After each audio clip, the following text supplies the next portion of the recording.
If you had given me enough time to filter out our insecurities, I promise I could have turned gasoline into drinking water. But then again, you had a tendency to make me want to breathe fire.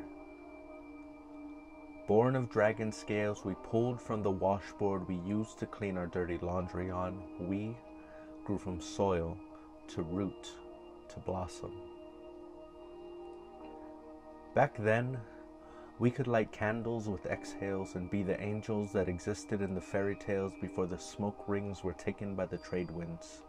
We would watch the sheen from our scales pull the sun from the sky, make the night come early and make us come to a moment of clarity.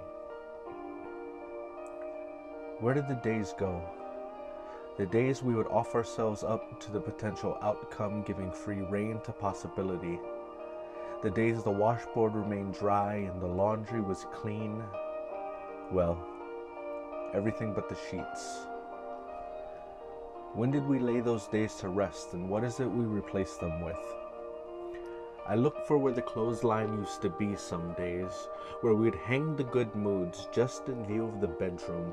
We would push broomsticks across broken floorboards while dancing to the fireplace, crackling out sounds of goodbye for now, but I'll return again when you need the warmth.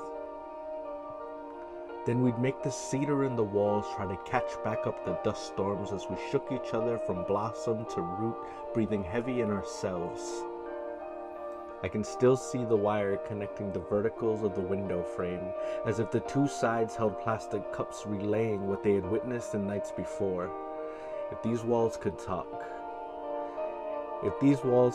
they would speak only in Morse code, and the rhythmic tapping of the headboard would be converted into sonnets. Sonnets that could be pulled from the washboard the next day and made into jewelry that we would wear around town as badges of the possible. And it was possible back then to imagine that our clothesline would stand the test of time, even with the weight of the wind chimes and the love blind that we would hang from it. But when the broom stopped dancing and dust settles in the cracks of the floorboard, the coals of the fireplace go cold, and now the cedar creaks out sounds of goodbye for now.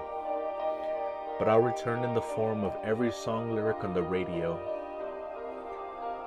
The dragon scale jewels decorate the broken wind chimes that have gone silent since the trade winds stopped blowing, and the clothesline, well, the clothesline only exists as the sutures that bind my ribcage together. Now it's the only thing that keeps me bound to myself and keeps my feet rooted in the soil, a tether from keeping me to try to fly again, from trying to fall again.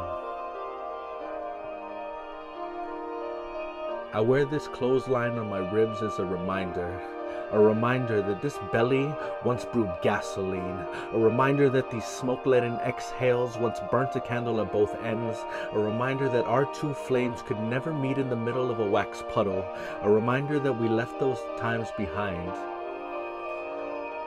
Replace them with waking up to an empty indent in a bed of sulfur and remembrance, looking for the simplest answer as to why. See, you and I chose to fly in the good times and lie with each other in the bad, but one day it just seemed our wingspans couldn't catch the wind. And what's the point in trying to sustain a flight of fancy if you're not able to soar? So with folded wings and this clothesline stitching, I return to my bed of sulfur to dream of a fairy tale ending where you and I can toast a cold glass of water to our happily ever after. Goodbye for now, but I'll return when you need the warmth.